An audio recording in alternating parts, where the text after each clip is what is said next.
কচিগাঁও সমষ্টি হিচাপে ৰবিৰাম নাৰ্জাৰী ডাঙৰীয়া 100% স্পষ্ট।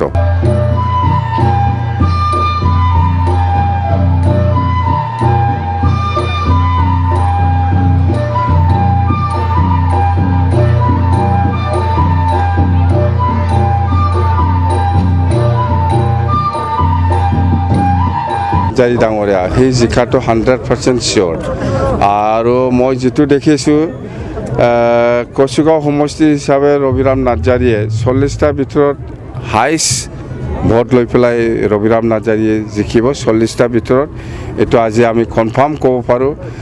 আৰু আমি কৈছোঁ যে চৰকাৰ হোৱাৰ পিছত সকলো ৰাইজৰ কাৰণে বা সকলো শ্ৰেণীৰ ৰাইজৰ কাৰণে কি কি কাম কৰিম মই সেইটো জনাই দিছোঁ।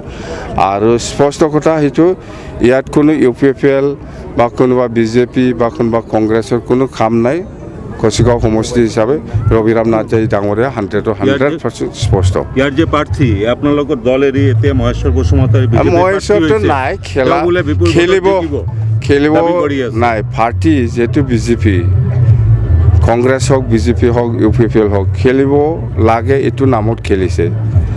নিজকে ইহঁতে চিয়'ৰ কনফাৰ্ম জানে তথাপিও উপায় নাই পাৰ্টীয়ে টিকেট দিছে খেলিবই লাগিব কথা সেইটোৱে।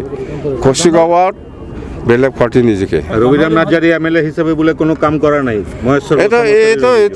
এইটো BJPৰ কমপ্লেইন হ'ব পাৰে কোনোবা ব্যক্তিগত কমপ্লেইন হ'ব পাৰে কিন্তু ৰাইজে এনেকুৱা অপিনিয়ন অহা নাই ৰবিৰাম নাৰ্জাৰী কাম কৰা নাই বুলি ৰাইজৰ এনেকুৱা অপিনিয়ন নাই বা কোনো এনেকুৱা কমপ্লেইন অহা নাই। ৰবিৰাম নাৰ্জাৰী বিৰাট কাম কৰিছে আমি জানো। জানুৱাৰী মাহত বোলে BCDC নিৰ্বাচন পাতিব নাই BCDC নিৰ্বাচনটো হ'ব লাগে।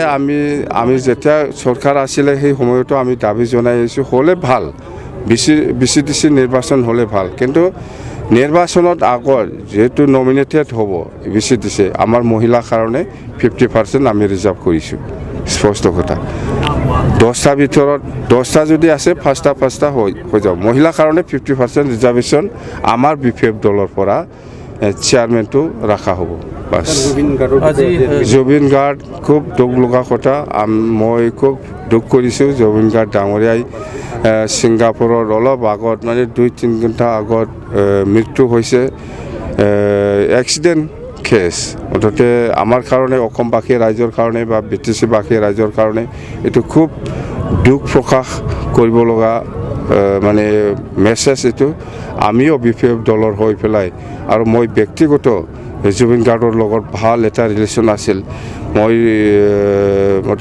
মই কণ্ডোলেন্স মেছেজ দিছোঁ আমাৰ দলৰ হৈ পেলাই যাতে তাৰ আত্মাটো মানে ঈশ্বৰে ভগৱানে স্বৰ্গত যাতে আৰামত থাকিব দিয়ে এইখিনি কথা। ছাৰ মানে যিমান কণ্ট্ৰিবিউশ্যন আছে ইয়াৰ কাৰণে এতিয়া বেলেগে ফুলফিল কৰিব নোৱাৰিব ইয়াৰ কোনটো জুবিন গাৰ্ডৰ কাৰণে আমি এটা স্মৃতি বনাই পেলাই ৰাখিব পাৰে কিবা একটা মুঠতে চেম্বল এটা মানে BTC-বাসী ৰাইজো জুবিন গাৰ্ডৰ লগত একেলগে আছে এই চেম্পিটিটো দেখাই পেলাই আমি কোকৰাঝাৰত জুবিন গাৰ্ডৰ নামত এটা মেমৰিয়েল কি বনোৱা হয় এইটো আমি চৰকাৰ আহিলে এইটো আলোচনা কৰি ঠিক কৰিম। আৰু বিজনীৰে আছিল বিজনীও আমাৰ বড়ো জনগোষ্ঠীৰ লগতো গান গাইছিল।